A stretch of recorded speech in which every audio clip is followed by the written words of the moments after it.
Welcome to the 17th Lake Oswego Reads here at the Lakewood Center. This is the art exhibition and we have 21 artists this year. Thank you for joining us today because you're going to meet a few of the artists and seeing them speak and ask questions about their work. They'll be talking about the many themes of The Seed Keeper by Diane Wilson. There are many different kinds of mediums, themes, shapes, sizes, and interpretations of this book. This year, The Seed Keeper had many different themes, and as usual, our artists jumped right in and chose one of many different themes with not very many pieces being focused on the same strand. Thank you very much for enjoying and listening to our artists. When I first got The Seed Keeper, I was also reading a book called Black Elk Speaks, which is another book from a Native American's perspective about a lot of the similar themes. This is the devastation that happened to his tribe, which was the Lakota tribe. But through it all, the number one thing he stressed through the book is the power of talking, the power of telling stories, the power of telling dreams and memories, and making sure that the next person and the next person knows and understands that. So, having said that, the book is actually bookended by something that happened because someone didn't talk about it, and that is actually suicide. The beginning of Rosalie, she's looking down the barrel of a gun, there's no one there with her, and she finds out later that her mother committed suicide on a bridge.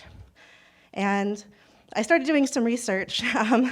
For Native American youths age 10 to 24, suicide is the highest leading cause of death. And it is 2.5 times higher than the overall national average, making the rates across all ethnic and racial, making these rates the highest across all ethnic and racial groups. And that's from the National Indian Council on Aging. So I kind of started thinking to myself, what can I, as a white artist, do? Because there's so many things that are happening in this book that need to be spoken about, but I wanted to create a piece that would make people start talking, because that is such a problem, is that we do not talk about suicide and mental health issues. We don't check in on each other enough. We don't make sure we're okay. And so I started constructing my piece, and I thought, what would Rosalie's cabin look like? What did it look like in my mind? And I actually came across this sort of by a wonderful accident. What you're looking at is the Binion House. It's in Las Vegas, Nevada. It's this very old house in the middle of this not so great part of town, but it's Binion, one of the big casino owners, and it's been perpetually falling apart for about almost 100 years. This house was actually, when I was 14, the very first picture I ever took on a 35mm camera and printed myself was of this house. And when I went back to Las Vegas about a month ago, my mom happened to take a wrong turn, and there was this house again, and it was still standing, and it looks like just like this now. And I thought to myself, wow, this house is still here, and I'm still here. And I thought of like all of the things that I've been through, and how amazing it is that we're all still here. And the bridge that I decided to use is actually, it's called the Hobbit House of Pawling, New York, and this family got together and built an actual Hobbit house into the side of their cliff that they rent out to people. And I wanted to use it because it was where a bunch of friends and I got together last year after the pandemic. It was like our first time seeing each other. And I remember like sitting in that house thinking how lucky we all are that we're all still here, and how important it is that we're all still here. So that's kind of the purpose of my piece, is just reminding people that you're all important, that you're still here. And I wanted it printed onto wood. I kind of mentioned this earlier. It was important to me to have it printed on wood, first of all, because I wanted to look like this image grew from the seed of this tree. So I just wanted it to be forever a part of it. And my hope is that when people look at this piece, it will inspire tough conversations, and because I think that they're necessary, and yeah. So my piece, by the way, is A Soft Night in April. I forgot to say that at the beginning. And it's photography, so it's photography, yes. Could you say a little bit how you combine the pieces? Yeah, so my work, I take pictures everywhere, and I kind of just start piecing them together digitally. Like I said, if you were to see this bridge from the way down. It has like a little round red door, just like a Hobbit house. And yeah, this is in this like field in Las Vegas, which is very strange because Las Vegas is so densely developed, but the property that the house sits on is still just empty lot. And I thought of sunflowers and things that grew, so I spent the fall going around and taking pictures of different farms around Oregon. And the sky is actually also from Oregon, and I wanted kind of flowers and hope and pink coming out of the fireplace, just to show that even though, you know, from the outside, this house is not maybe the best, it's a little shabby looking, but there's still life in it. So that is my piece. Beautiful. Thank you, Natalie. Yeah. Okay, my name is Beth Yazhari. My piece is called Song for a Golden Harvest. And the inspiration for me with this book was really that the book started and ended with seeds. So there's a poem, a beautiful poem at the beginning that talks about the seeds that are asleep and dormant.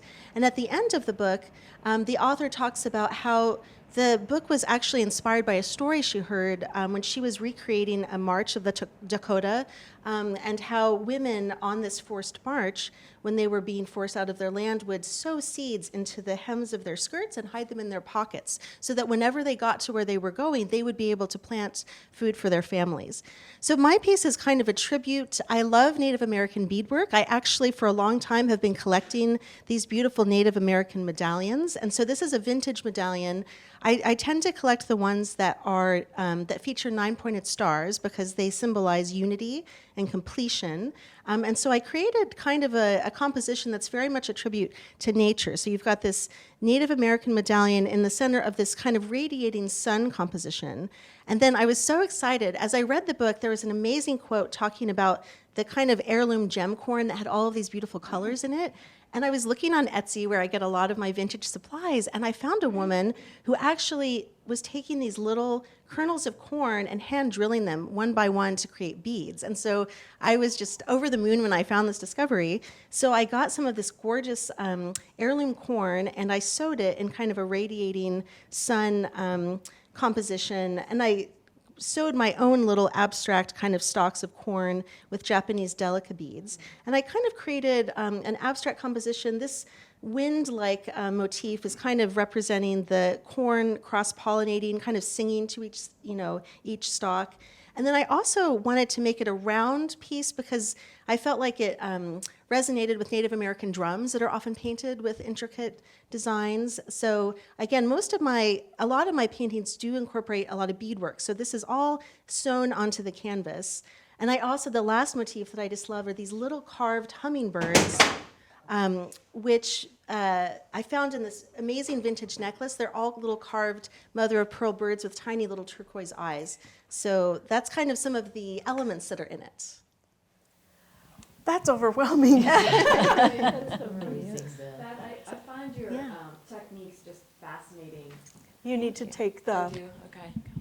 Beth, I just find that your technique is fascinating. The way that you do your applique, and a combination of sewing and embroidery, and how you use borrowed and vintage elements.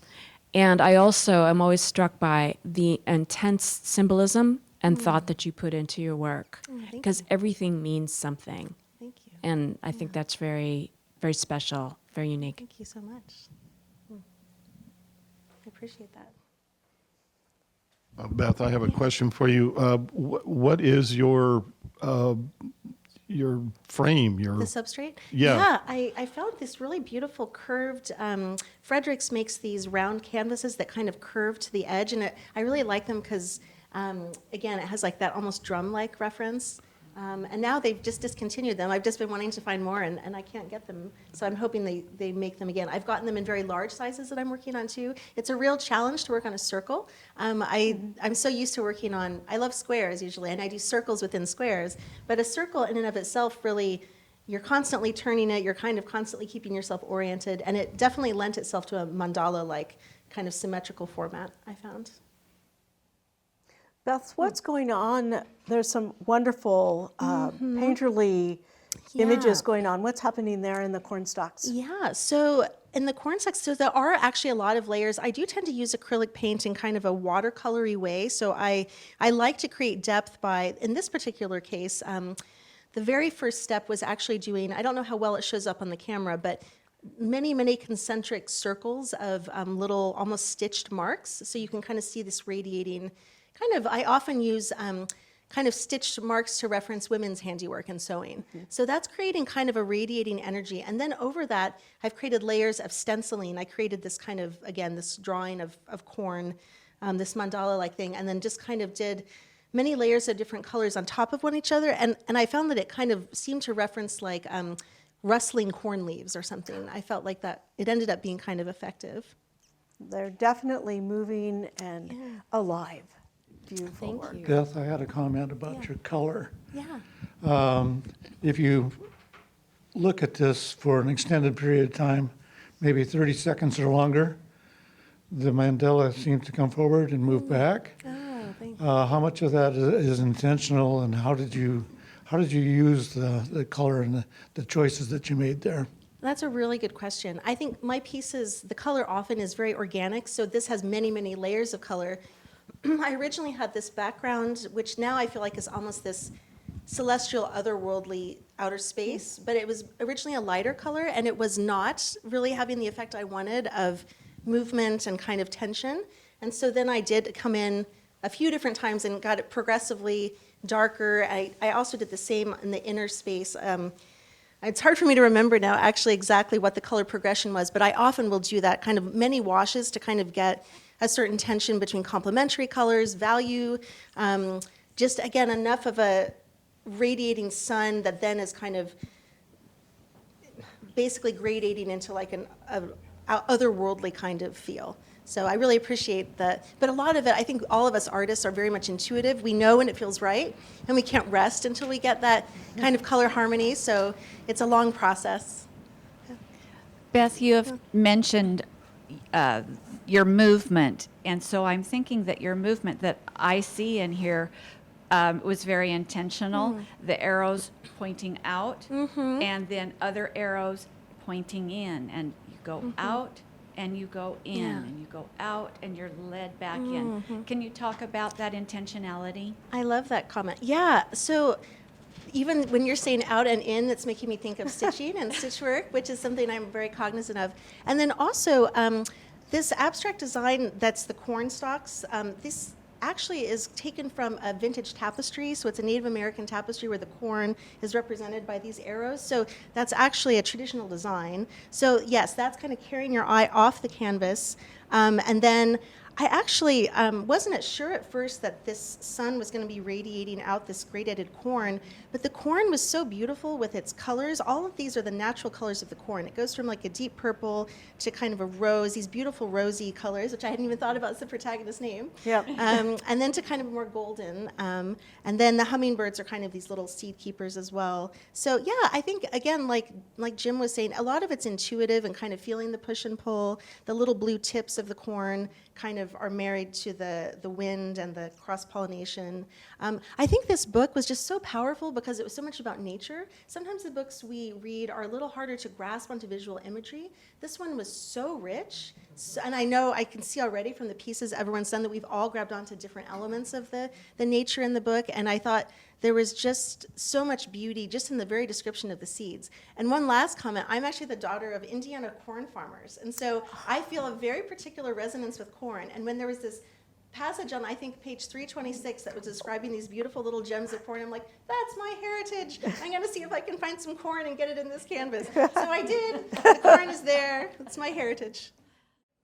My name is Sue Jensen. My piece is called Great Gardens from Little Seeds. And I'm normally an encaustic painter, but I was not going to be able to get to my encaustic studio during this time. So I grabbed a bunch of acrylics and some paper and was limited to whatever I brought to that little table. So it was always a surprise to me to do this. Am I supposed to say something? Oh. Why don't you tell us what elements you brought to your table that you included in your collage? Okay. All right, so the elements were different colors of acrylics that I had just bought online and didn't know what they would be like, didn't know what their texture would be like. So I spent a lot of time getting to know the fluidity and that type of thing of the paints. I realized that I was going to need to do some collage papers. So I made a bunch of collage papers and constructed these women right here. You can't probably see them too well. And when I first started reading the book, it was just as you said, so many themes come roaring at you. And as a former English teacher, I thought I would give every student in my room a different subject to write a theme on about that book because it was just full of imagery. There was one point in the book where, and I tried to find it again and I couldn't find it because the timeline goes backward, where Rosalie took seeds and strew them without putting them into rows.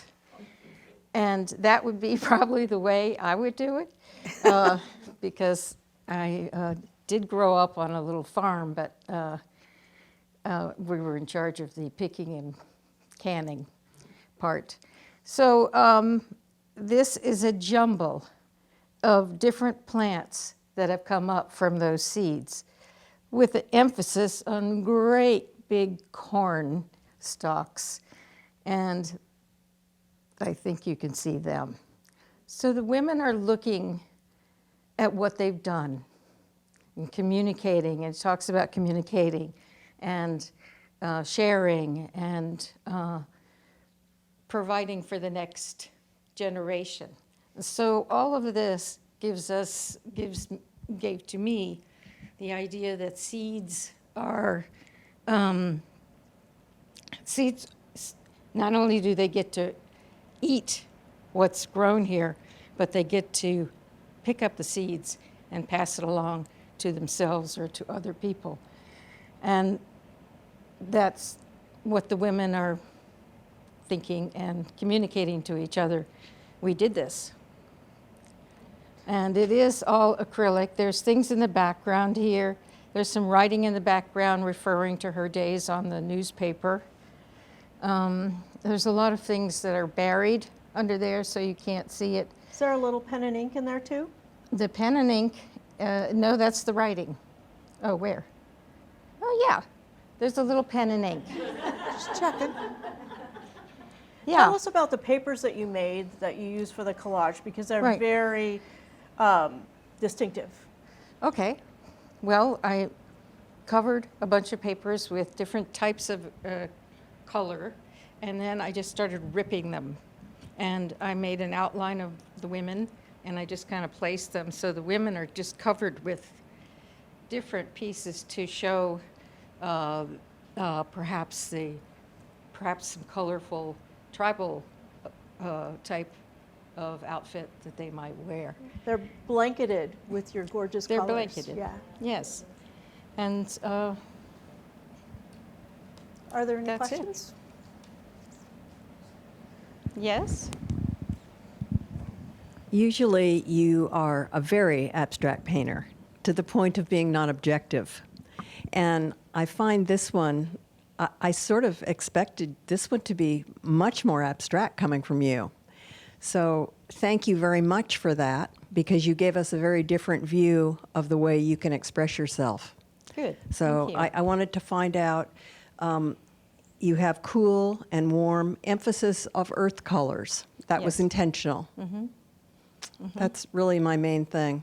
I wanted to find out purely a landscape. It's beautiful. Thank you. Thank you. Sue, what did you enjoy most about this piece, working on it? I enjoyed doing some collage work for a change. It was really, it's really so fun if you don't get the chance to do it very much, because you could just move things all around and you haven't dug into the painting enough that you're going to make a mistake, because you could just move something, cover something. And so it's collage with acrylic built in. It's not It's not all collage. Hi, y'all. My name is Beth Verheiden, and this is a watercolor and charcoal piece. The title is The Inheritance. And I did some back and forth on this book. I really enjoyed the book. I thought it was really well written.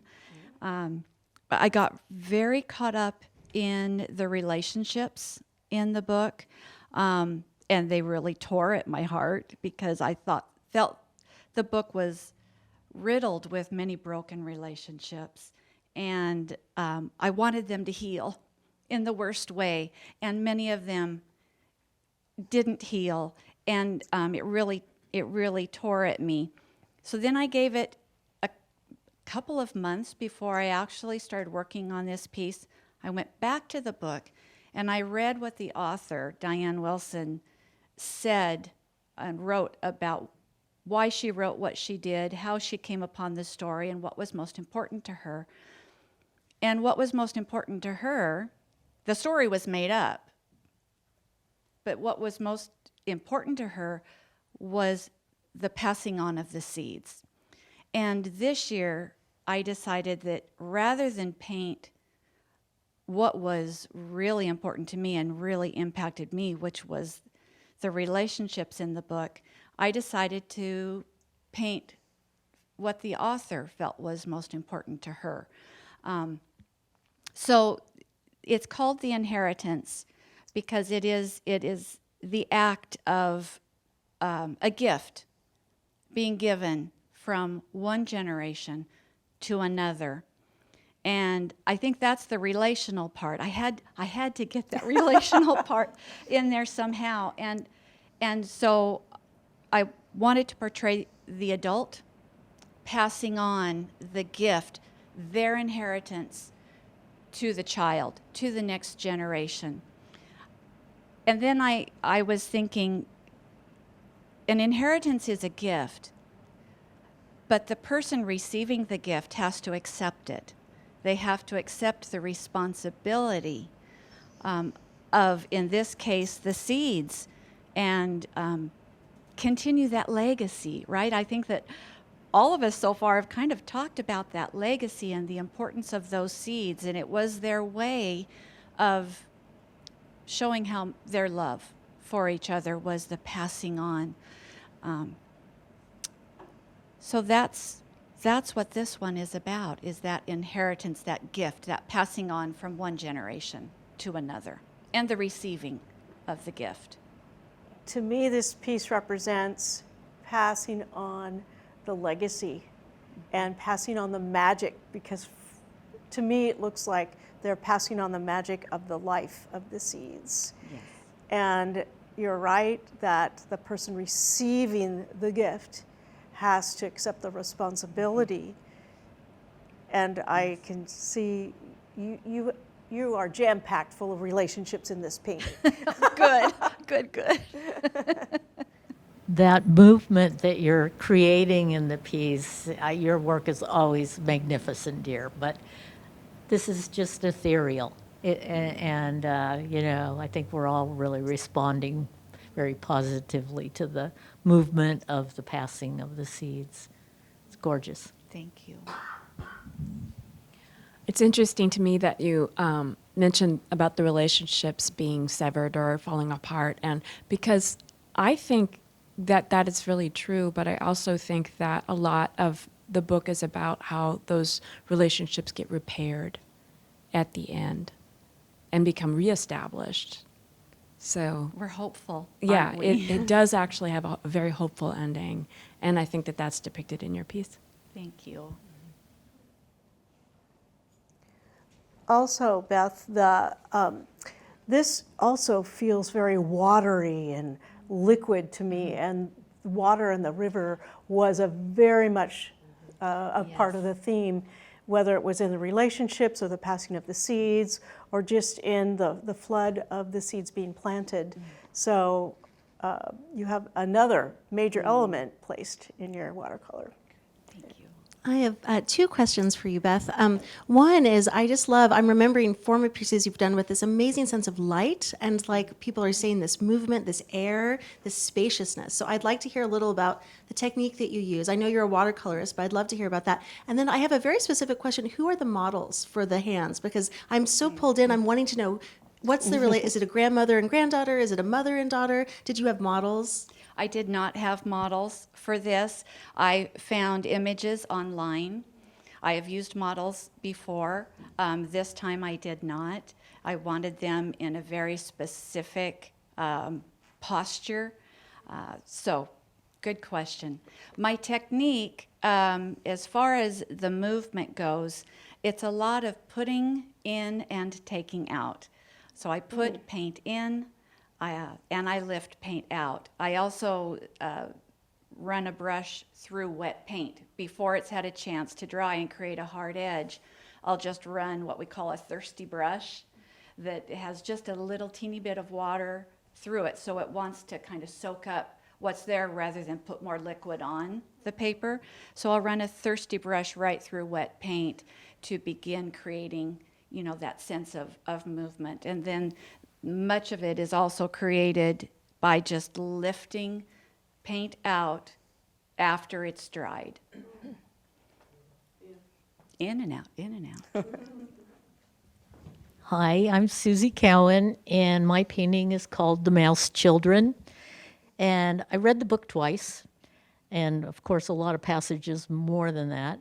And I kept coming back to the image of Rosalie trading the corn for the beans with the little mouse so that the mouse children wouldn't starve in the winter.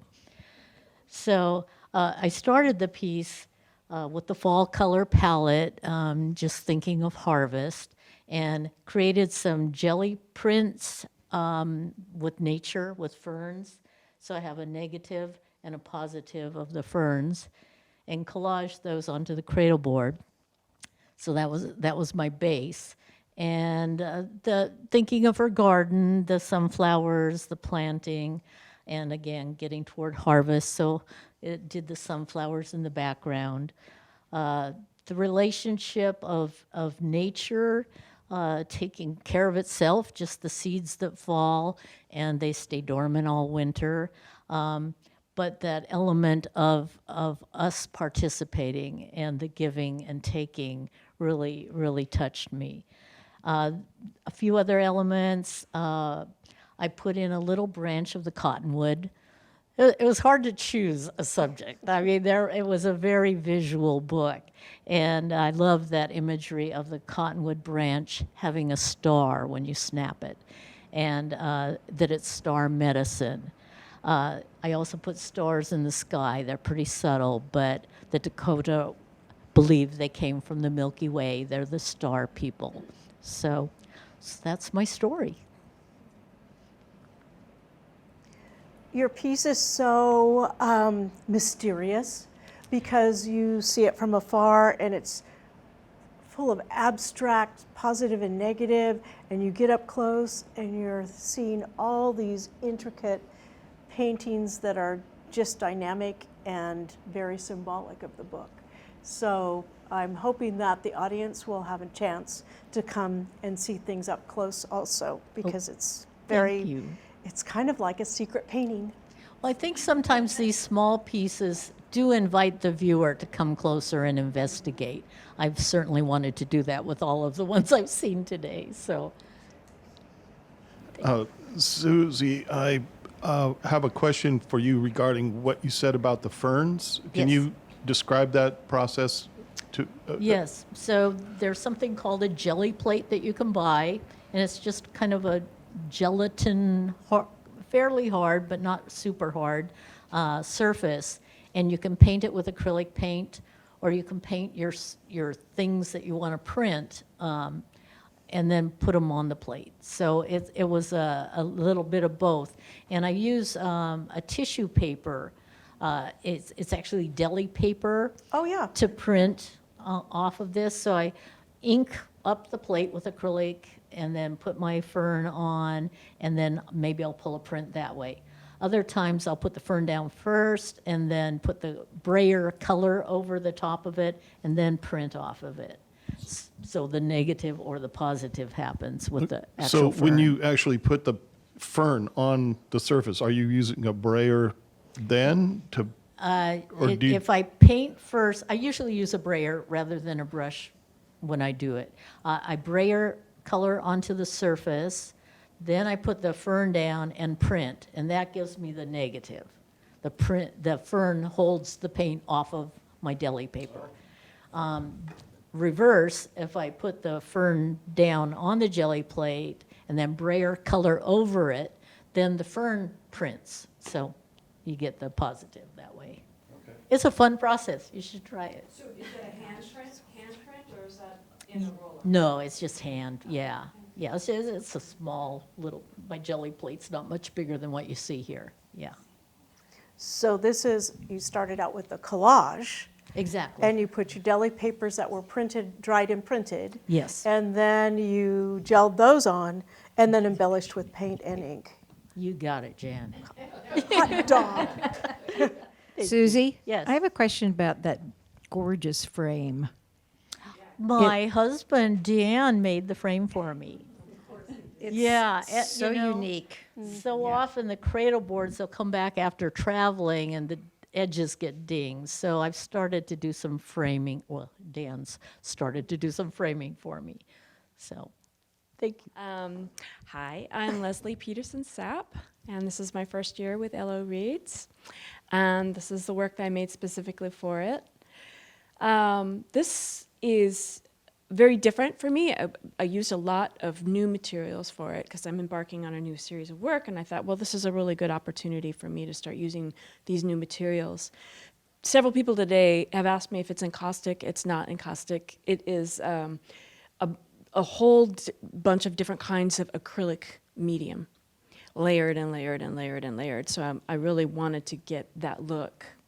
But anyway, so this book, yeah, it's really a very dense book and a very visual book. But when I was reading it, there was one scene in particular that really jumped out at me. And it was this scene when she had just been married to John, and it was really snowy outside, and she was trying to get to like this grove of trees in the distance, and she just failed. Like the snow was too deep, and then she just finds that John has silently just put this old pair of snowshoes, and so through this dogged persistence, she was able to get to that grove of trees eventually.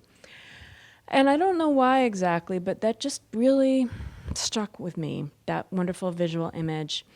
And so with this piece, what I have is this footprints going off into the distance, because she's really a loner. That's what I think of her as, really being somebody who's a loner. And there's like this house. It's a pictogram of a house, really, almost like a child's drawing of a house, but it's simultaneously an envelope. And I'm thinking about it in terms of when she first gets married and she's in this old ramshackle farmhouse, and she finds this envelope of seeds. It says Edna's Seeds on the outside, if you recall. And those are the seeds that really start to spark her interest in growing a garden. And then later on in the book, she is able to come in contact with her Aunt Darlene, right? And she's presented with these seeds from a much older time. So what I've got is the corn, the seeds, and the corn stalk going up in sort of a cyclical pattern. And I guess the reason why I was so interested in this particular set of symbols is because I see the farmhouse and her marriage. John was a very flawed person, but he really did provide her with a place that was safe so that she could heal and she could sort of incubate, a lot like seeds. So I saw the house and the envelope and then the soil and the, you know, how seeds go into the soil and they go dormant. And then when the time is right, they're able to, you know, spring forth and become a plant that feeds and perpetuates the cycle of life. And so that's what I wanted to depict here, was this place of rest and that cycle.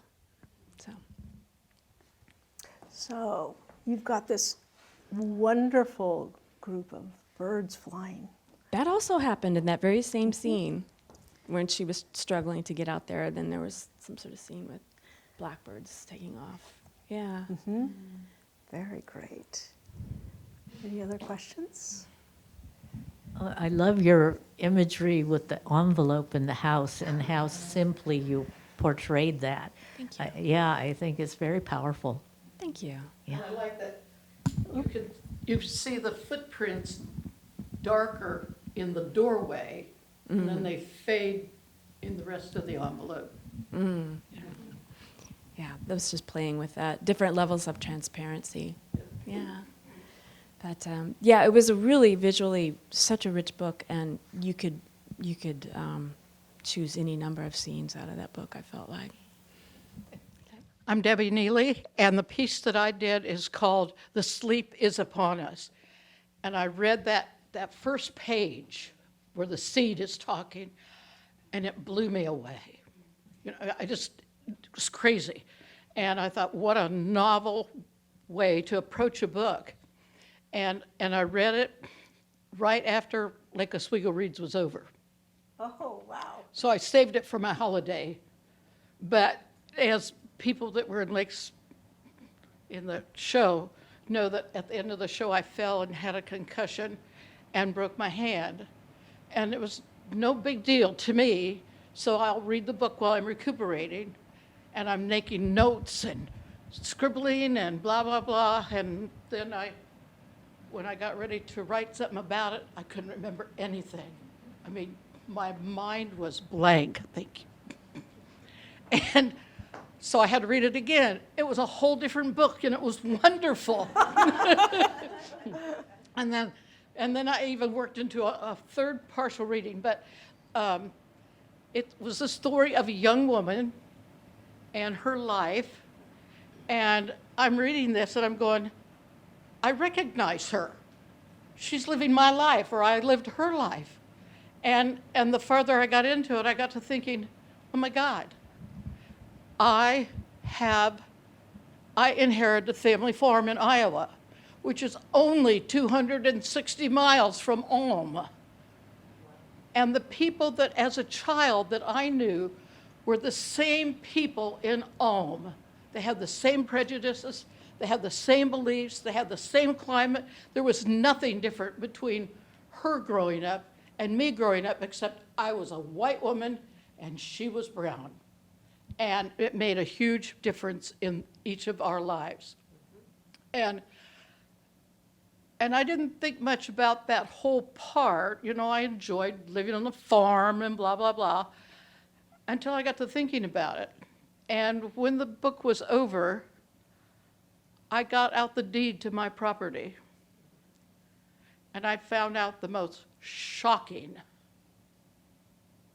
My property was taken by the government and given to people like you to become farmers. And that left the brown people out. It just blew me away. I mean, I'm still speechless about it. But the painting I did, and I love the farm in the winter, and that's why I called it the sleep is upon us, and the seeds are sleeping. And I just had to I've done several pastels of my farm in the winter, but I really, I chose pen and ink and watercolor to do this one. And I had my farmer, and this is the amazing thing, when I went through the deed, my farmer's family has owned the farmland since forever. They were the second owners of those properties. But he went out and got me pictures. I said, now this is what I want in the way of pictures. And then I can clump them, take this out of that and that out of that. And I do one of those things that you do and make a painting out of it. And that's what I did. And I like the way the cornrows go. And it was just way too much fun. But the whole time it was like, what do I do about this dilemma now? it's mine and they're ill-gotten gains. So I'm still discussing that in my mind. Thank you. You get to keep the mic. Okay. All right. So you said that this was painting and pen and ink. Yes, So is it watercolor or acrylic or? it's watercolor. Okay. And I haven't done watercolor for years. And so I measured it all up several times very carefully, but that was when I was in my, still getting over the concussion. And I made it, it was gonna be about this wide and about that tall. And I painted, I go, there's something wrong here. So then I had to start all over again. But I thought I was good at math, but I'm obviously not, so, yeah. But you're really good at light and shadow. Thank you. It's very dynamic, and I'm sure it views well from It far away. reads great Yeah. from a distance too, Debbie. Yeah, thank you. Just love your high horizon, the snow and shadows are gorgeous. Yeah. Shadows were fun. I'm going, now, I haven't done a watercolor for how many thousand years? Wasn't it nice to revisit? Yes. And it was like, I sent a copy of it to the farmer. And we talked last night, and he said, you know, you've come full circle with my reckoning and with the farm and how, you know, how life is. And so I have to deal with how I feel about the indigenous people. I can take care of them in some other way maybe, so I don't know. But It opened a conversation, it opened hearts. It's beautiful that we can at least talk about this. right. You know, and it just left me totally speechless. Wow. And it's like I kind of knew, I mean, we all knew about the land grabs and stuff, but when it was my farm, Personal. it was totally different. You really captured the austere beauty of that Midwestern farmland, because I recognize it's very similar to Indiana, maybe a bet. little bit more hilliness. Indiana is flat as a pancake. Right. But I just love the, like Susie was saying, the beautiful high horizon. I have such a sense of space in such a small piece, and that is not easy to accomplish. So you Thank did a you. really beautiful job. And I agree, the shadows are just masterful. Well, Really nice. thank you. In the photography in some of the photography I used, they were showing the latest techniques the farmers use. Now, in the story, they were just plowing it, and they might have used some contouring or tile, but it's changed now.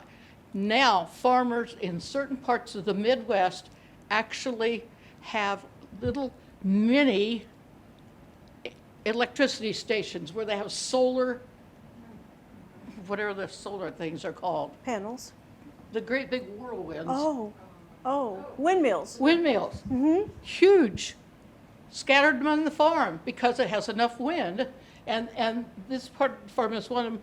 There was actually one over there and one over here and one back in there, but I didn't feel like putting it in. So, but you can grow crops and cattle and electricity now, the latest thing on the farm. Wow. So, and growing up on the farm, it's a whole different life than growing up in the city. When I moved to the city, it was way different. Just like you know, when the gal in the book was at home, you know, when she was with foster people, it was so different than when she was on her own. So. My name is Jim Wilder. This is called Rosalie's Garden, and the process is called black on black. I'd like to talk a little bit about the process first, and then about the idea. The process, of course, starts out with clay, and this clay is intended for survival. And to make it survive, you have to add paper to it. And so the paper makes thousands of little pores in the clay, which allows it to go from a little more than 1,650 degrees down to room temperature in about 30 minutes without cracking. It also opens up the clay body so that when the combustibles in the reduction bucket react with the clay, it turns it a dense black. So the clay is important in solving all those technical problems. after the piece is at the greenware stage, still wet, still has water in it, the whole surface gets polished. And I polish with a light bulb. So at one time I polished things with the potter's wheel while it was spinning, but I eventually moved away from that. I didn't like the radial marks it made, so I just sit down and put it in my lap and just polish it up. It takes about a half an hour. After that, it's completely dry. The pattern gets waxed out. When that is dry, I spray it with the same material that I put on, called an end globe, and the spray hits the piece and forms the mat. So the process becomes black mat and polished surface, and that makes the contrast. In the kiln, the first firing, the wax burns off and it leaves all of this dust on the surface. And so the pattern is not evident when it comes out of the kiln. And the easiest way to solve that is to pick up the vacuum and you vacuum away the parts that were waxed, and that reveals the pattern. The last part is kind of tricky. In order to get this out of the kiln, I have to have two large, almost like staples with big handles. So I pick it up with both sides, and there's a window of opportunity. It's about a minute, minute and a half. If I miss that window, bad things happen. Either gets too cool and it doesn't combust right, or I get a varied pattern on the surface.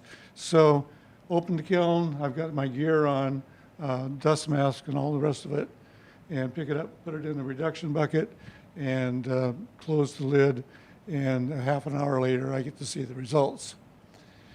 In terms of the thought, Rosalie's garden was very impressive for me, especially the part where she casts the seeds out and she gets, of course, the result of all of these things going all over the place. I like the second stage where she plants in rows, and so this is the first row, second row, and progression over the weeks as the plants begin to rise out of the ground. For a theme, I took the first part of the book and the last part of the book. Industry has a huge impact on the way we do and think now. And so we've got all these seeds being stored, which I consider our inheritance. And she obviously considered that also. But it became more evident to her as time went on.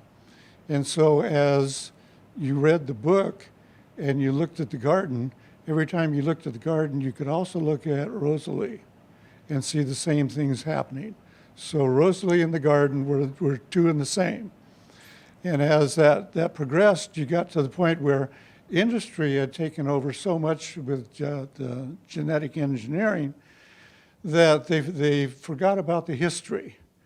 And towards the end of the book, of course, her seeds, the ones that she kept, became the most valuable seeds in the whole series. So the industry was interested in the genes that were inherent in the seeds that she had kept.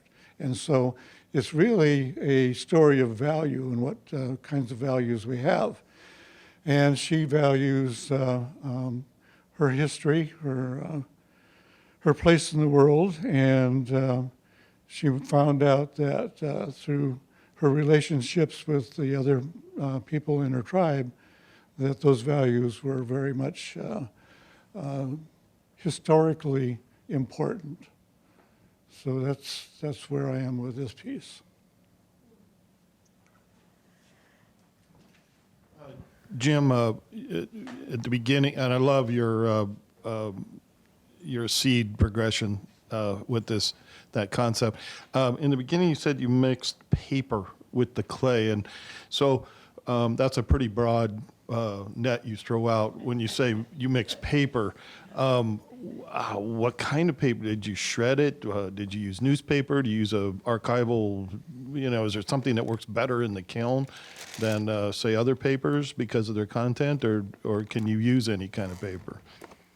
Any paper will work, but some papers work better than others.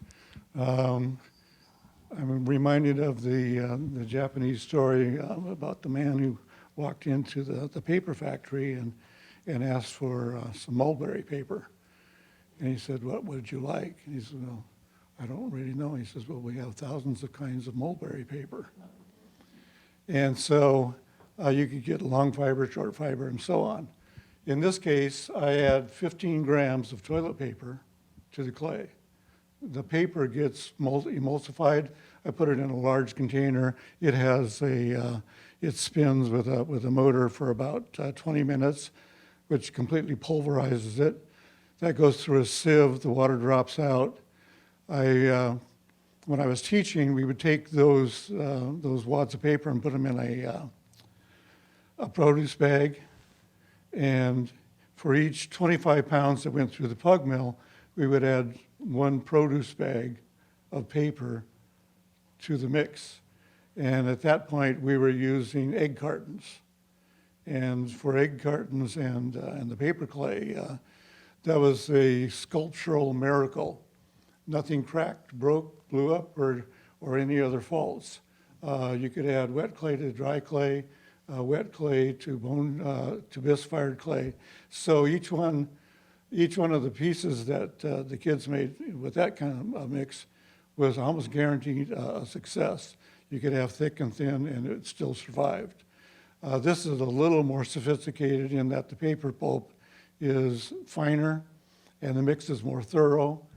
And I've, experimented with various amounts and kind of dialed in this amount. This paper formula throws well on the potter's wheel, and it assembles well. Handles and anything added seems to work well.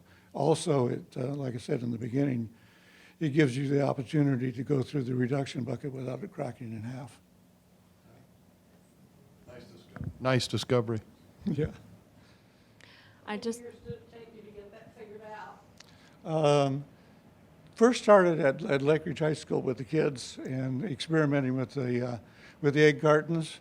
And soon, with all of those little experimenters in the room, you could pretty much dial in the formula. I just wanted to say that I'm really impressed by the elegance of your piece. Well, thank you. Yeah, the beautiful subtle color and the mark making also reminds me of birds, and the shape of your plate, for lack of a better word, just the shape of it is just really beautiful. I'm glad that you mentioned the shape. All the Native American pottery is hand built, and so I wanted to emulate that process a little bit. Mm-hmm. Jim, can you show us the back? You also do a sure. pretty amazing job of And how you. show the concaveness. Yeah, Shows, because flat, it's not easy to see.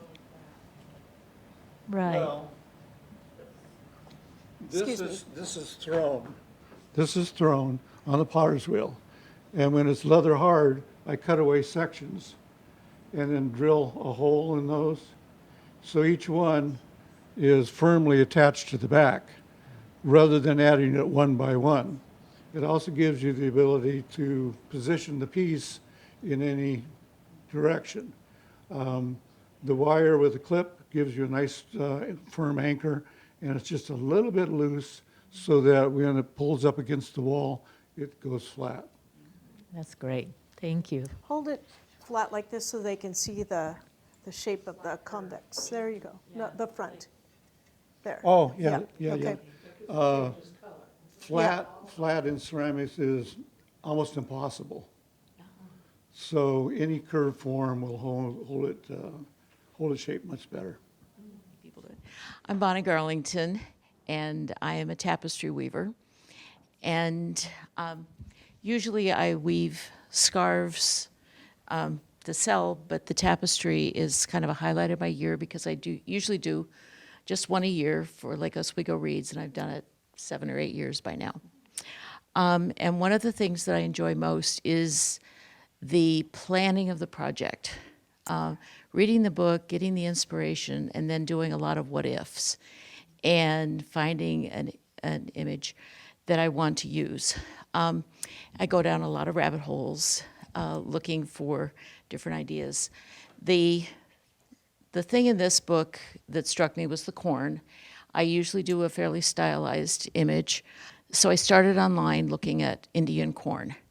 And in the process, after seeing many, many images and looking at a few videos, ran across a video where the farmer was talking about planting in the Three Sisters way of planting. That was a term I had not heard before, but it rang a bell because I thought I remembered it while I was listening. I usually listen to the book first, and then I go back for reference in the hard copy. But as I was listening to the book, I remember she used the frame Three Sisters. So went back, found it in the book. It's used just one time, one little sentence, where she talks about the idea of planting. But then I went down another rabbit hole of all the ways that this term is used. And I had never heard of it. Many people I've spoken to have never heard that term. And yet, if you look online, it's very well known among the Native American community and among modern gardeners who are trying to plant in sustainable or ways that kind of conserve. So this piece is titled Three Sisters, Stronger Together. Now what you have here is just step one. This is the part that I'm able to do on the loom. So I've created the image, I wove it in a variety of tapestry techniques and a variety of materials. It was kind of a challenge I was using some new materials, having some supply chain issues and so forth. But in creating it, you have two sisters here. The concept of the Three Sisters planting is that the corn creates a place for beans to grow. Beans aren't in this one yet. The squash leaves protect the soil. They provide moisture and also weed control. The beans, which will eventually enter the picture, kind of coil up the corn stalk, and they also fix nitrogen in the soil. This way of planting has actually been used for hundreds of years. There's some archaeological evidence that goes back even thousands. And all throughout the Americas, this kind of way of planting has been used. The term, I think, comes from the Iroquois Indians in the Northeast, but it was adopted across the country. The author of the book, when I heard her name first, I thought, what's her connection to Native Americans? Because her name doesn't suggest that. But in reading the back of the book and then looking up more about her online, she actually is part of the Dakota Nation and worked for many years in an organization that dealt with Native health and this type of, trying to preserve the seeds. So she's been very active in that. So that's what I wanted to show. One of the things besides the corn, the beans, which will be added as embroidery and layered in on top of this. It's difficult to see because the contrast between the background and a couple of the images is not as strong as I'd like, but there's little straight lines, perfectly straight, representing the GMO corn. So all around her, she was surrounded by the perfectly ordered corn, but she was going to try to preserve and pass on the idea of that. So that's my piece, my inspiration, and hopefully, well, for sure, in a couple of weeks it will have its third sister added. I love that it's still growing. Yes, it is. And I spent a lot of time looking at the same Etsy site, and thought about ordering the seeds and scattering them in. I do a lot of what ifs and a lot of different ways of thinking about things, but I came up with my design fairly quickly. It was more the techniques, the materials that gave me some challenge. For those of you that are not weavers, this is a masterpiece because going with, is it the weft and The warp is completely covered, and then the weft, all of the color and design is laid in. Sue, you were talking about your collage and the idea that you could just play with it. If you didn't like it here, you could move it there, you could move it here. With tapestry, you cannot. You have to build it up. Now, some people weave line by line, where everything all the way across is put in every single row. Other people weave shape by shape. This one has mostly shape building. So I would build the leaves. I did that pumpkin probably 12 times with different materials, different ways, because I just couldn't get it. But I was happy when it finally came out. But for example, here, I could weave background up to here, but I had to have the background in before I could do this leaf. And then I'd have to build up here before I could do that leaf. So there's no playing around. You really have to have it figured out where you're going before you start. You said that you were trying some new materials. Yes. I, in the past, have always used the same warps that I've used when I weave my scarves, which is usually a fine silk. And sometimes we'll actually use a weave structure so the warp is partly showing through it, so I can see the different weave structures. But I've been spending more time sitting in on online tapestry groups and so forth. And many of those weavers do the more traditional way of completely covering your warp. And almost all of them were using some particular materials. So I bought those, tried them, and then the challenge was finding what is the right combination, how many threads, what type of thread works best, so you can really cover it and do it fairly evenly. And as I said, it's a work in progress, and the next version will be even different. Bonnie, Yes. We were talking about color theory just a little bit before the critique, and I want to say from this distance, I absolutely adore the color combo of the beautiful turquoise sky and then the warm green that you have. It reminds me a lot of Asian woodblock prints or Persian miniatures, a little bit flattened, very close in color value, but I feel like it's very powerful. And then the pop of orange is so vivid. My eye is really moving around beautifully. So I think you really hit on, I know you were experimenting with different, like I think you said a rayon or something, but it just works beautifully with the also slight variation in the turquoise. So it's really a win. Thank you. Thank you. And what you need to know about Bonnie is that this is probably your 16th version, right? Well, within this piece, there's probably 18, 20 versions of different elements. There are two artists that we always have turn in their pieces last, and I can always count on you getting it done. Yes. But we're at the 11th and a half hour, but it's because she is so conscientious about not only the imagery, but the techniques, which are just miraculous, really beautiful. Thank you. I had a little question. Yes. Because your background, I can't see it from here, but I can tell that there's different densities of the blue. So the threads are woven in slightly different directions because of the corn in this instance, because the corn had to go on top of the blue after. Right. And so there's quite a variety in the blue, And the direction. some of it is, to fill in, one of the challenges with this one was a lot of tension issues on the borders.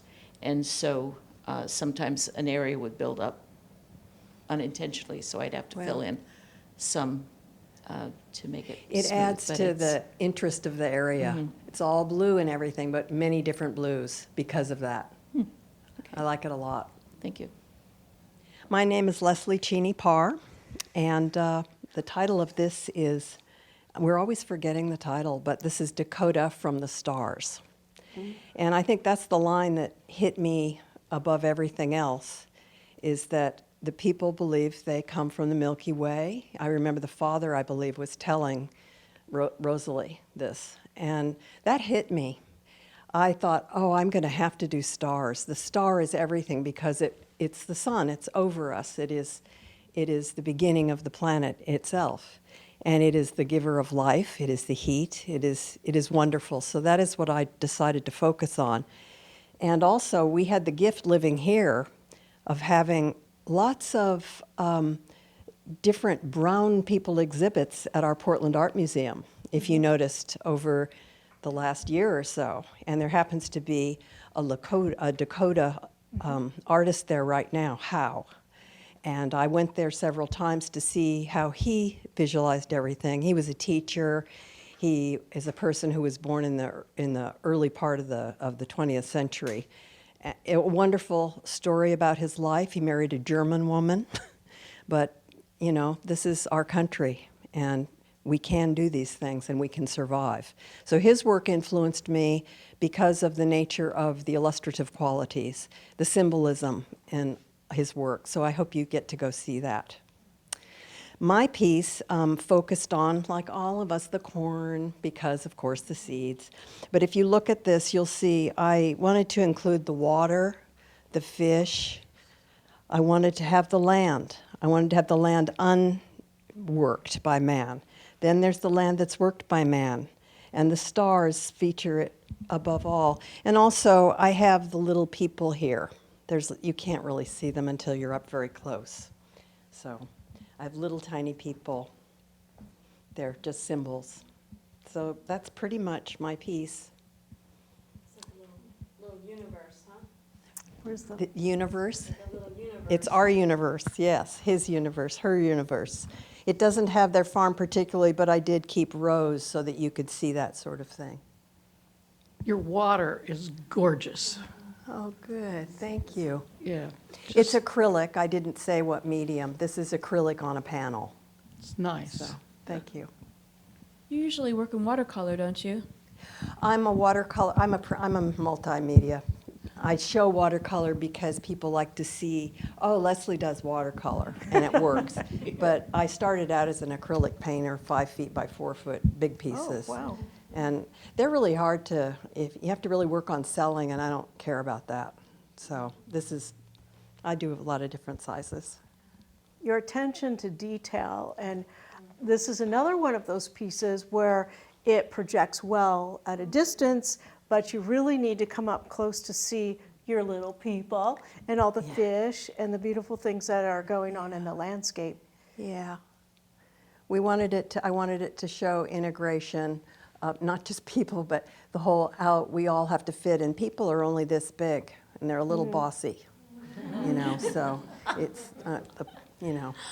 that's just my attitude. I'm curious about how you chose to depict that big yellow star. I mean, it's like you have certain elements that are more naturalistic, you might say, and then you've got a little bit like my house over there, like a pictogram of a star, and I'm very curious about that. Well, this version was the one that won out because I wanted more symbolism. I wanted the symbols to be very obvious. And some of the other versions are pretty wild. I mean, pretty wild indeed. The flower and the corn, I mean, all of those things were important in some of them. But I didn't have any little mice like Susie did. And I thought, oh, that would have been good. Yeah. You can always do another version. So. The use of color is so joyful and vibrant. I just feel a lot of uplift looking at your work. And I actually had the same question that Leslie did about the star. It really captures your imagination the way it's leaning. It adds a wonderful tension and dynamism to the composition. So as opposed to it being straight up and down, and it's kind of behind a little bit also the foliage. So that really works well with integrated really nicely with the in and out. And your water is just exquisite. Really, the flowing of the water makes me think of the rustling of the corn leaves, and then you've got both the day and the night. It's just very, very powerful in a very small space. So really nicely done. Thank you. Thank you very much. This would have been very fun to do large, but there would have probably been more stars and more of everything. But I think when you're working on a design to compress it down and to try to get the essentials there. Color's very important to me, and I did use high-key, very happy colors. The story was not very happy, but I wanted to think of positives, and so I wanted to play that part up. There's always a positive answer if people can work together. So. Well, I'm Kara Pilcher, and I do mostly watercolors in aqueous media. And I chose, rather than getting so carried away with those of you over the years, I try to get the whole book in my painting. And I concentrated mostly on just gardens. And I think that's also a little bit where my head is at in my life these days. We have a garden that I'm not really sure how big an acre is, but it just might be that big.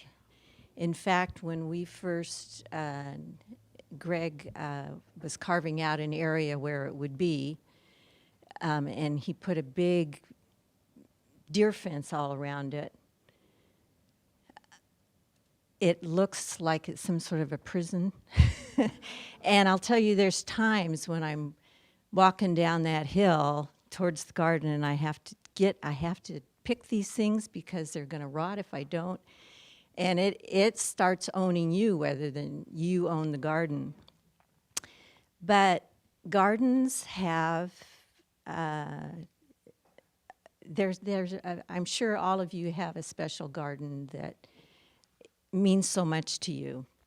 And one of the gardens that I remember was on Molokai, Huihoalani, and they had a garden there. And there were several of us. Jan was one, Susie, Diane Locati. Dave, were you there? Dave? Sally Bailey. And Sally Bailey and I went to this art retreat early, and so we bonded. And we were told that we could pick anything from the garden, which we did. And I remember that garden, maybe some of you do too. It had a little gate that had a little opening in it with a little bell that would, anyway. Well, I did a painting of that garden and eventually finished it, but I couldn't frame it because the frame that I chose was a little bit too small. So I cut off the edges on both sides. And it had so much memory for me that I couldn't throw those away. So this is what is left of that garden. I want to just read this here. Compromising, economizing, practical. The garden row was slashed from painting's edge, so landscape fit the smaller frame's world. Perhaps this is what the rabbit views between the fence slats, a delicious slice of my garden. And in this book, a lot of the things that she had to share her garden. Well, I share my garden very grudgingly. Those cute little mice in my garden are voles, and they're just nasty little things.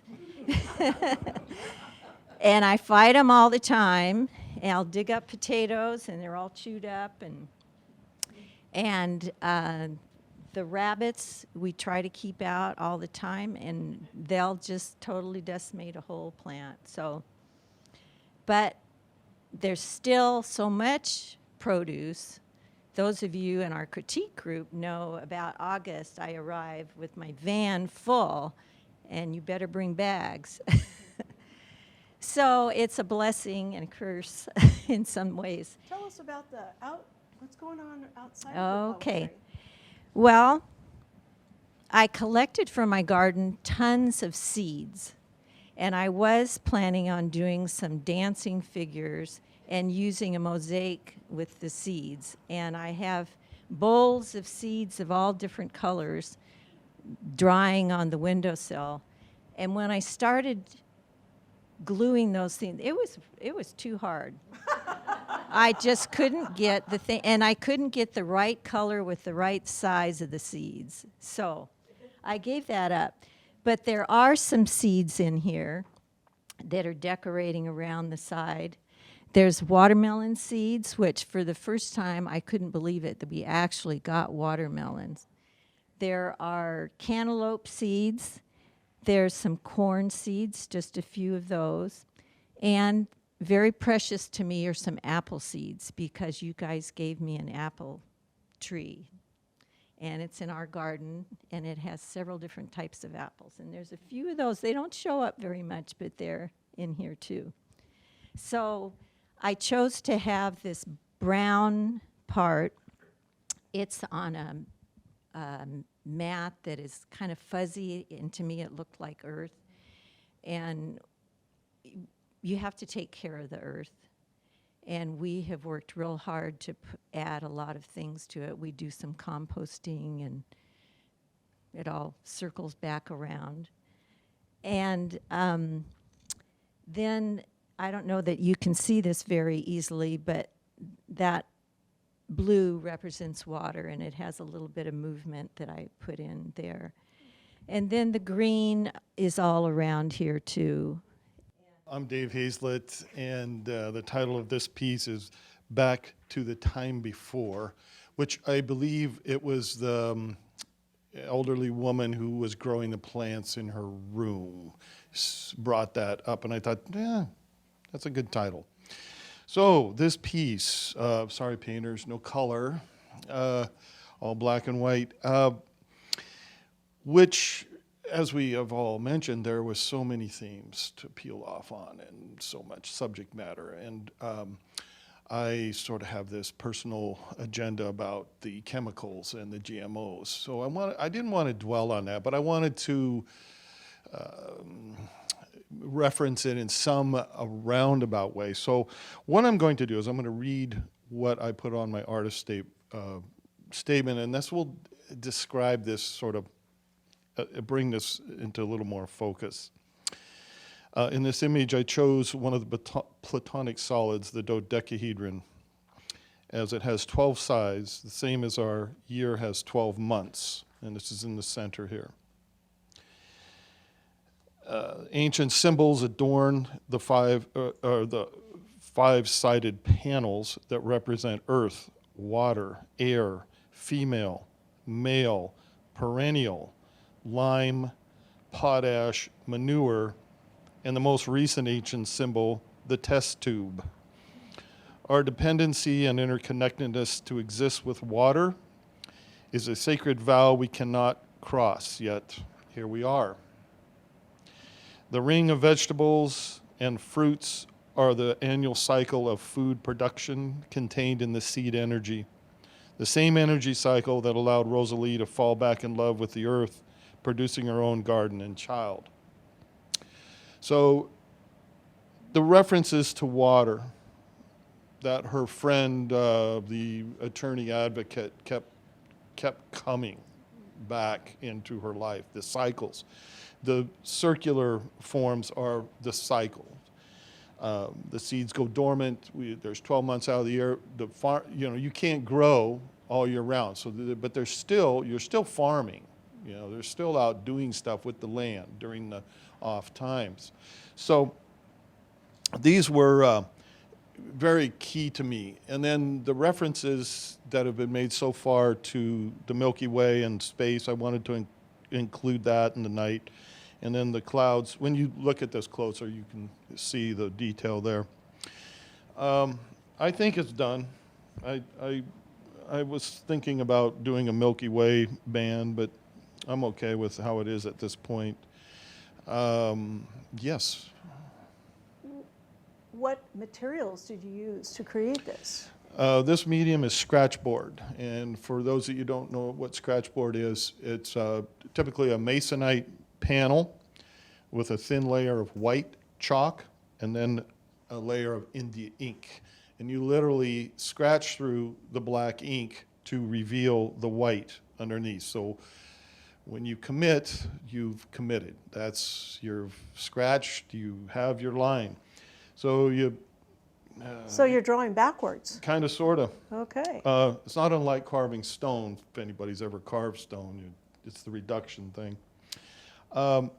The horizon lines, those represent all the corn rows and the amount of corn that we've become integrated with. There was a book that came out about 10 years ago, and I heard this author interview, and he was saying that if at this point in our evolution with corn, because that goes way back to, that was the staple of the nomadic peoples, that if humans were to perish, corn would most likely perish. We're so interdependent now.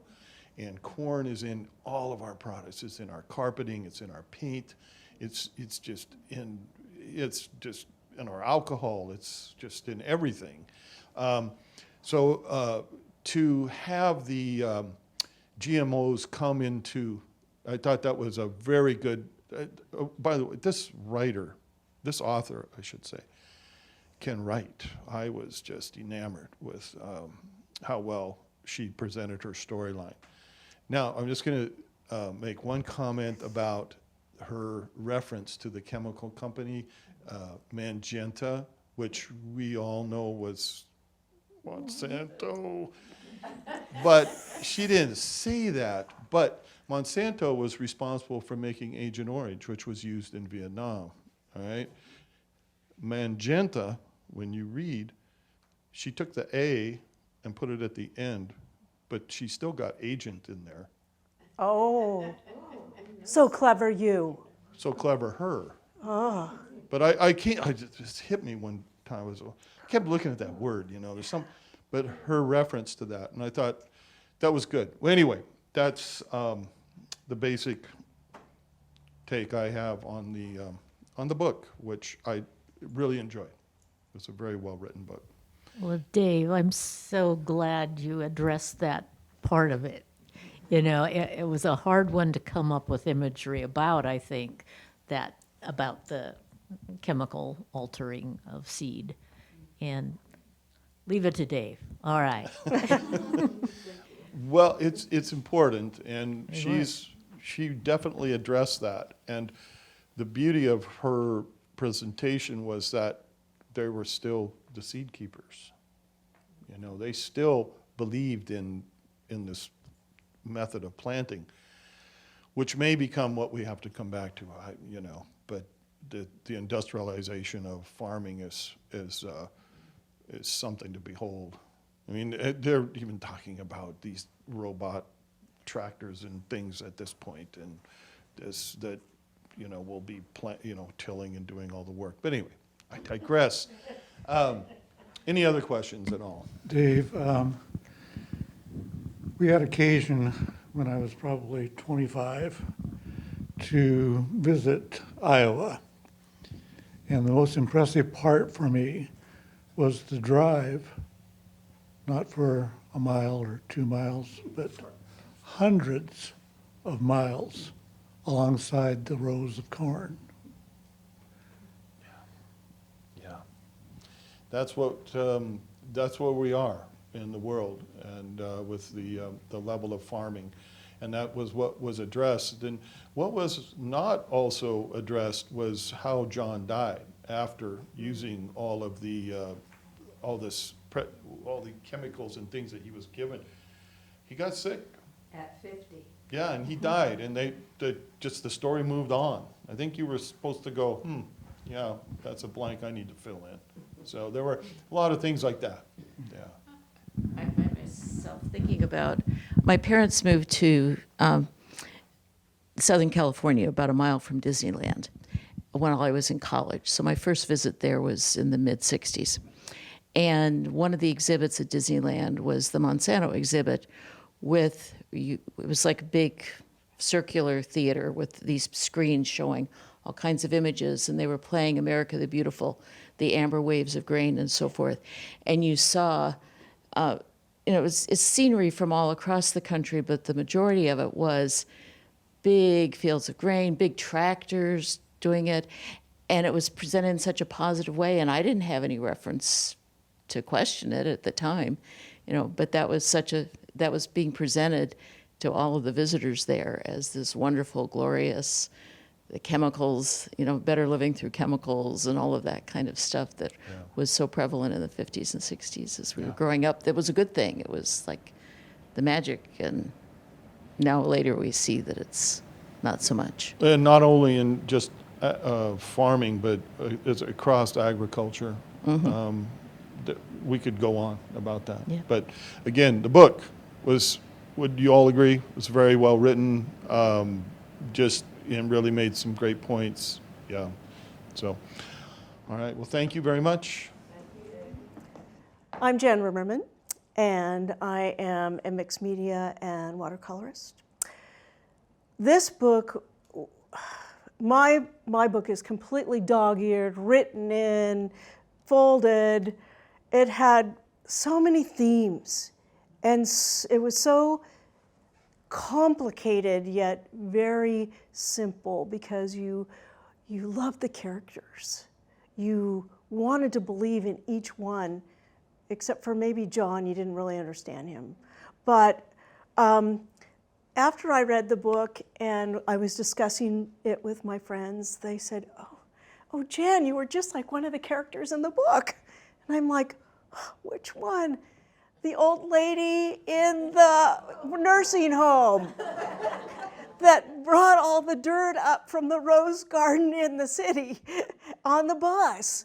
And so that's because I'm saving every single plant. I root everything. I've got buckets of, anyway, so here's the aunt's plants. And I really did resonate with the seed keeper, and she was the oldest seed keeper alive. So her seeds are growing here in pots in her little house. And for me, when Rosalie got reconnected to the aunt, it kind of brought the whole, I'm getting little shivers, brought the story full circle, because it was from the ancient times when the people sewed and someone else was sewing seeds into the dresses. And so there's the seeds going into the dress, and they're supposed to be a little bit three-dimensional, so they're all pudgy seeds in the dress.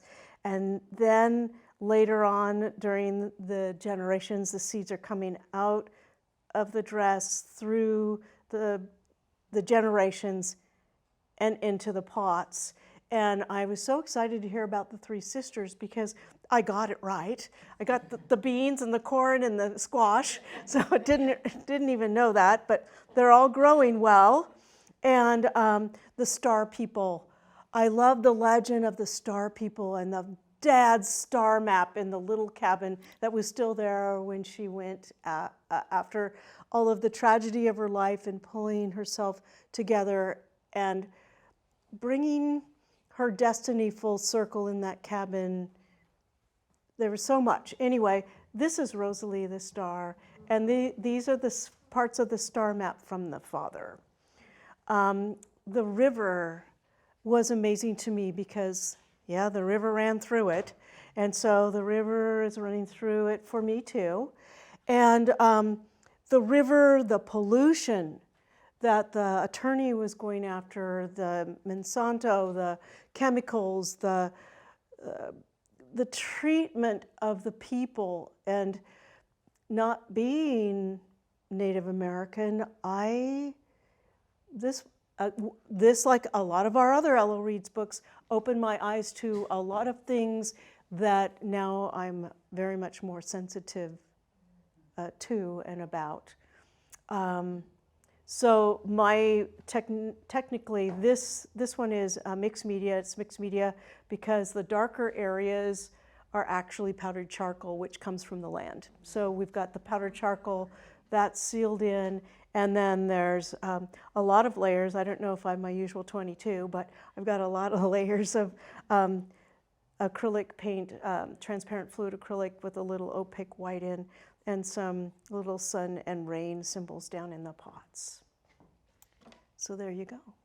Could you speak about the really wonderful vertical format? I really like the power that that creates. And I was wondering why you chose that. Things grow vertically, and I felt like this story grew. It was so well written, like everyone else has mentioned, and you had different characters and different storylines, but they all grew vertically, and whether it's vertical in time or vertical growing from the land. So, and I didn't see it any other way. It just had to be growing. Yet the water is the horizontal base that helps anchor it. Yeah. Jan, I thought the direction is great, and I think it's also going downward. It looks like your blanket or dress is raining seeds down to earth. That's a great title, Raining Seeds. But it does really have a title. But I love that. And I didn't know how I could show that the seeds were coming from the dress, so I'm glad that you can see that from. It looks like that, no question. Well, and thank you, because the right seed is going to the right planter, and I had to look up to see what the little baby plants look like. So that is authentic. Yeah. Love the fringe. Oh, Nice thank touch. you. The fringe is like a window. Oh, sorry. The fringe is like a window. It's allowing us to go in and go past it. But the seeds are in the foreground. It's a curtain. It's our window. I love it. Thank you. This is Jenny Hoberg. It's an intaglio print done on a printing press. What she does is she adds color after in the printing process, and that's why she has multiple colors. She goes in acid. She uses copper, so she puts the copper plate after she draws on it, and it has a asphaltum mat on it. It's a ground. It's a ground. And she uses a stylus, and she actually draws in this. This is called Eve Again. And Eve Again, and this is actually Eve right here. But when I received the piece, I saw Eve here too. She didn't, it was kind of a ghost woman that she didn't even know about. And there's the tulips and the growing of the corn. Any comments about this piece? Usually, those pieces are on a very heavy paper, and I noticed that this one is mounted on a board of some kind. It's mounted on a cradle. Cradle, okay. So, And so the single piece of paper gets Yeah. run through the press, and then it's gelled onto the paper and pressed. I use a brayer on mine. I don't know exactly how she adheres hers. yeah, okay. Did you show the woman whose head is at the top where her thumb is, and then shoulders, Shoulders are here, and then down to her butt? waist, and her bottom. Yeah. And there's another figure in here. I think it's organic with flowers, and it's about growing. Yeah. I see this smaller figure that's kind of at her shoulders sideways. I see that, I read it as being her son Oh, how interesting. as a child. Yeah. Totally different look when you turned it sideways. Well, honestly, when she sent it to me, I asked her if she sent the image to me sideways. Yeah, because this is how I read it. Yeah, because I see his braids hanging down. Maybe you don't. Well, I'm too close to it right here. Yeah. Okay. So the next one is colored pencil. And this is done by Terry Neal. And it's named The Gift. Terry Neal is an award-winning colored pencil artist that's known nationally. And I believe this is mixed media. She hasn't written it on, but because it seems like they're, well, it might be mixed media, but she's, you have to look at this one again really close because there's a lot of detail in the feathers. Okay, this is Leanne Strite.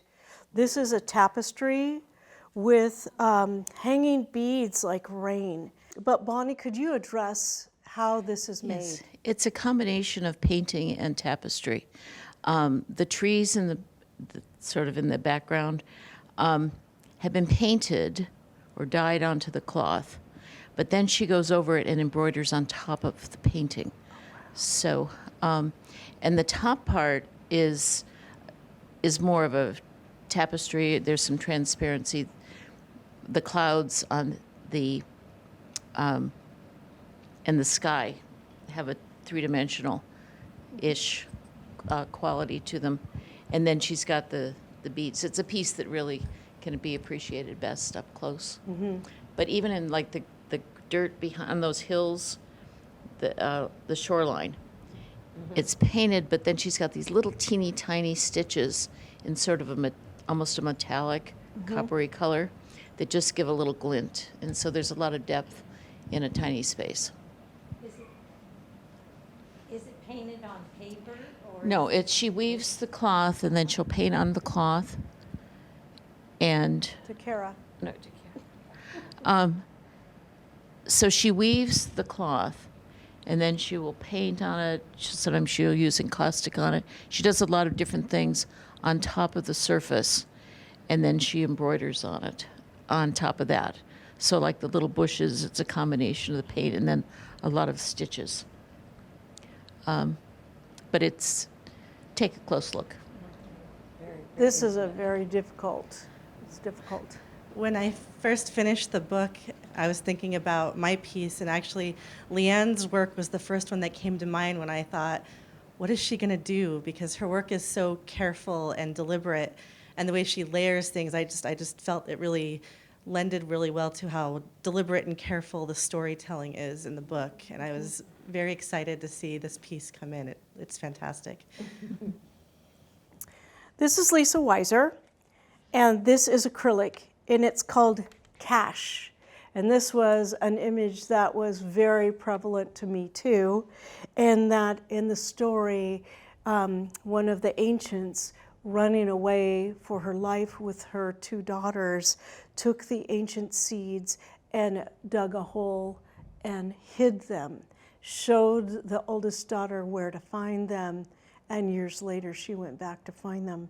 And this is, I think, reminiscent of the cache and how she hid the seeds and how it was marked. So, but only marked for them because they didn't want the invaders to come and take the treasure.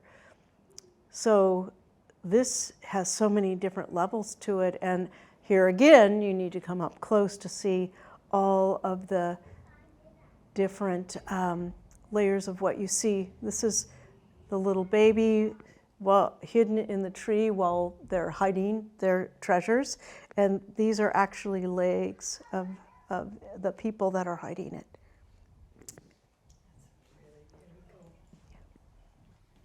Comments? The earth colors, it's very earthy. Everything is reds and browns. And then the golden glow inside like a fire. It isn't, of course, where all the seeds are kept, the warmest, most beautiful private place. It's absolutely beautiful. I like how she gave us Mount Hood, too, in the background. That's really wonderful. I like the isolation of the treasure here and the simplicity of around the cave just giving you the focal point. And the rest are all little gifts afterwards that you get to see. I love this image. I mean, I'd kind of forgotten about this, the burial, which was paramount to them. When they reopened it, was there an antler something for hoeing or planting or something? From the great-great-grandma. Yeah. It was handed down from woman to woman, and it was a part of an antler that they actually used as a ceremonial digger, like a trowel sort of thing. Yeah. But didn't it get lost? It got lost along the way because of people fleeing, so it lasted to here. It didn't. I don't think Rosalie actually had that antler, did she? They find that, and her friend, the older man, found it, and that's how he found, That's he stumbled right. on it, Yeah. and then he So knew it did that was reappear. significant. Yeah. That's what You I'm know. remembering is that whoever dug it up again knew that was how it was connected because of that antler tool. Yeah. I'd forgotten that part. There yeah. were so many different side I'd stories. forgotten that too, but. Very but good. I'm remembering now. Yeah. So full circle once again. Yeah. Dun, dun, dun. This is Mary Burgess, and she does watercolor, and this is called A Seed Keeper's Legacy. Mary Burgess is a master watercolorist, and it's always wonderful to see what she comes up with. And here again, hands, Beth, the hardest thing in the whole wide world to paint.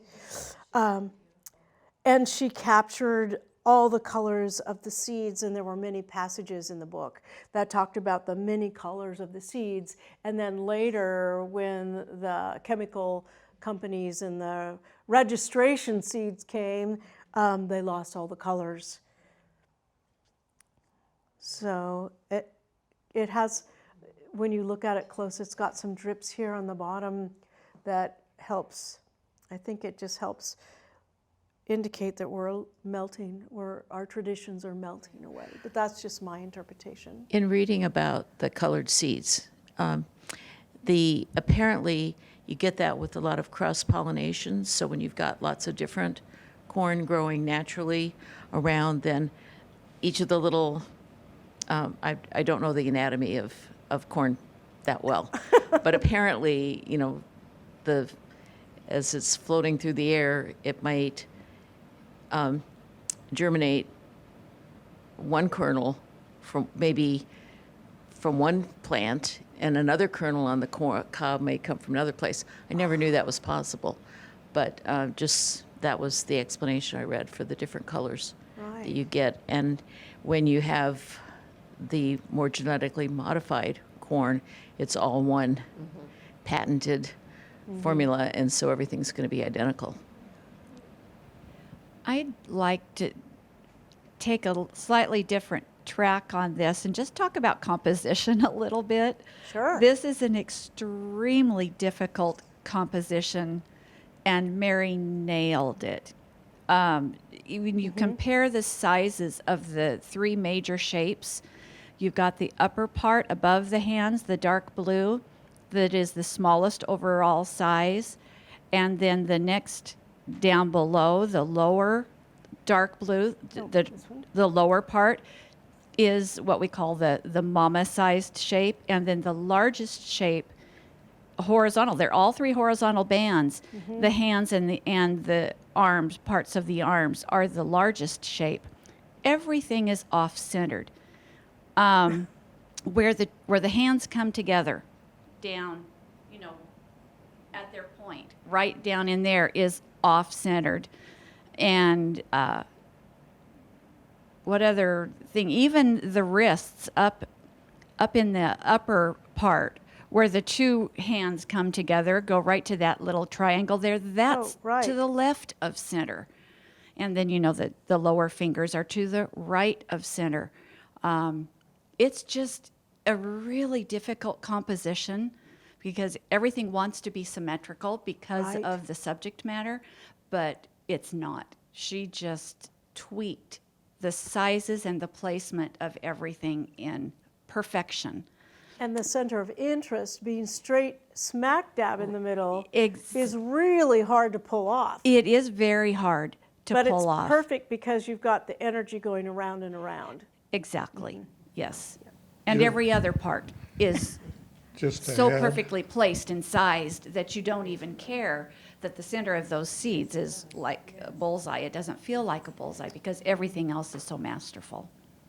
She did great. Spot on. She did Bonnie commented, it creates a heart in the center, the shadow. Exactly. Yes. Yeah. Yes. Yeah, Oh, that's exactly what I was going to say. Yeah. Of course it is, Jim.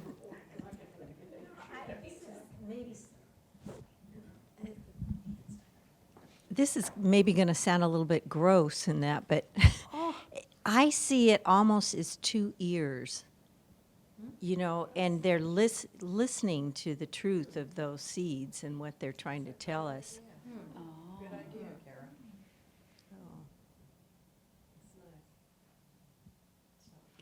We artists are so introspective. Well, I like the primary colors coming down from the sky, catching them, and They're moving. It's like a waterfall. It's really nice.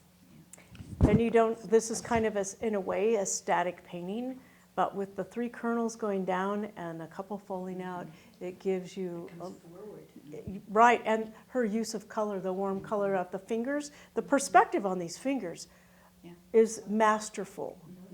She's a good drawer, Mary. Well, Very much Mary so. is just a star. Amazing. Let's just say Mary rocks. Mary Corns. I don't know, that was pretty corny. Any more comments on this? Well, one other thing, you know, the corn is spilling out of her hand like it's being a gift given, but it's also coming down to the hand.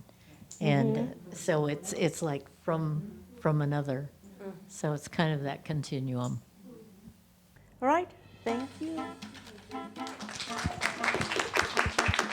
That was outrageous. Seeing all of the different mediums and subject matters that the artist chose to represent in their pieces for L.O. Reed's The Seed Keeper this year.